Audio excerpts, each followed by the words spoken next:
আসসালামু আলাইকুম। আমি মায়ের দোয়া ঘর প্রান্তে বলছি মোহাম্মদ কাউসার। আবার একটা নতুন ভিডিও নিয়ে চলে আসলাম আপনার মাঝে। অনেক দর্শক আছে আমার আমার মোটামুটি খামারি ভাইয়েরা, ছাগল উদ্যোক্তা ভাইয়েরা, বিশেষ করে ছাগল প্রেমিক ভাইয়েরা। আপনারা অনেক প্রশ্ন করেন, যা বিশেষ করে প্রশ্ন করেন যে ভাই ছাগল এতগুলা ছাগল রাখেন। আমি তো আলহামদুলিল্লাহ আপনারা দোয়া প্রতি মাসে 250-300 মাল সেল দিই। অনেকেই প্রশ্ন করেন যে ভাই, বিশেষ করে প্রবাসীরা প্রশ্ন করছি ভাই কী খাওয়ান। এই দেখেন আমার এই যে ইউটিউব চ্যানেলে, ফেসবুক পেজে এইগুলা ভিডিও দেখানো হয়। এই দেখেন ছাগল ঘাস খায়নি ভাই। প্রথম প্রশ্ন হচ্ছে ভাই, এই যে আপনার বাচ্চা, এত সুন্দর বাচ্চা, কিউট কিউট বাচ্চা, এগুলো কি ঘাস খায়? হ্যাঁ, এই দেখেন এই যে ঘাস খাওয়ার ভিডিওগুলো আজকে নিয়ে আসলাম। সবুজ ঘাস আমার এই যে গারলও ঘাস খাচ্ছে মাশাআল্লাহ। গারলও আপনার প্রচণ্ড ঘাস খায়।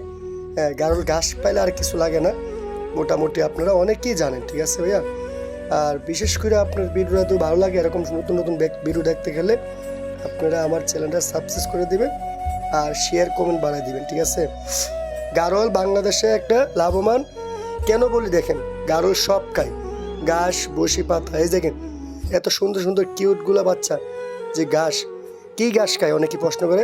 সবুজ ঘাস দেখেন, খামারে জায়গা আছে, মাঠে অনেক জায়গায় দেখেন সবুজ ঘাস হয়।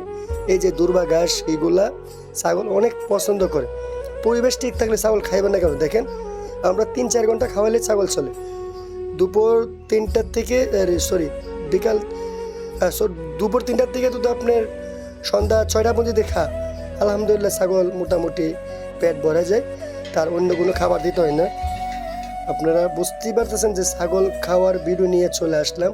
ঘাস খাওয়ার ভিডিও দেখেন কী সুন্দরভাবে খাচ্ছে ছোট ছোট কিউট বাচ্চাগুলা। আপনারা অবশ্যই খাবার দিতে গেলে এরকম পরিবেশ লাগবেন, খামার দিবেন, ইনশাল্লাহ লাভবান হবেন। আপনি অনেকে প্রশ্ন করেন যে ভাই আপনারা তো এই ইয়াতে অনেক দিন ধরে, আসলে আমরা প্রাকৃতিক কোনো খামারি না, তারপরও আল্লাহ দিলে প্রাকৃতিক খামারের থেকে মোটামুটি কম জানি না। আপনি বিশেষ করে এই যে ছাগল পালা রাখাটা কিন্তু অনেক একটা ধৈর্যের ব্যাপার। ঠিক আছে, খামার দেওয়াটা একটা ধৈর্য।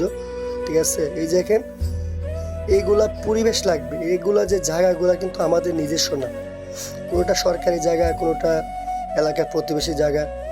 আর একটা জিনিস করতে গেলে একজনের সহায়তা লাগে, সমস্যা নাই, আমরা আর কোনো সমস্যা হয় না। অনেক জায়গায় দেখেন ছাগলগুলা খেলার মাঠের পাশে, স্কুলের মাঠের পাশে অনেক জায়গা আছে, আমার জায়গার মাঝে দেখেন কি সুন্দরভাবে সবুজ গাছগুলো আছে। এই ঘাস খাইলে ইনশাল্লাহ পেট ভরে যায়। তো অবশ্যই এর মাঝে আপনারা পাশাপাশি খের, বসি, বিভিন্ন গাছের পাতা, মানে আজ আবে যাবে অনেক কিছু ইত্যাদি অনেক কিছু খায় এই ছাগল। আপনারা এই ছাগল, লাম ছাগল করজের মাঝে পালতে গেলে একটা জিনিস সুবিধা, এগুলা সব খায়। আর একটা জিনিস আপনারা অনেকেই বলেন ভাই হ্যাঁ লোকের কথা বলেন, ছাগলের লোক হইতেই পারে, লোক হবে না এটা কোনো কথা না। আমরাও ট্রিটমেন্ট জানি, মোটামুটি টুকটাক ট্রিটমেন্ট হবে। আর ভ্যাকসিনের থেকে ছাগলের মেন উদ্দেশ্য হচ্ছে কি দেখেন, আপনি ছাগলগুলো কত সুন্দরভাবে খাওয়ার পরে চলে যাচ্ছে। কিরমিরে ডোজটা দিয়ে দিবেন, ইনশাল্লাহ ছাগল সফলতা থাকবে।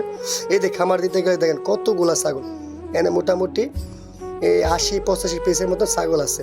কিছু বেশি বিক্রি কিনে করলাম, আর মোটামুটি এগুলো আছে। অবশ্যই আপনারা আমার ভিডিওটা ভালো লাগলে কমেন্ট শেয়ার দিয়ে দিবেন, ইনশাল্লাহ সবাই সাবস্ক্রাইব করে দিবেন। সবার কাছে এতটুকু অনুরোধ, সবাই ভালো থাকবেন।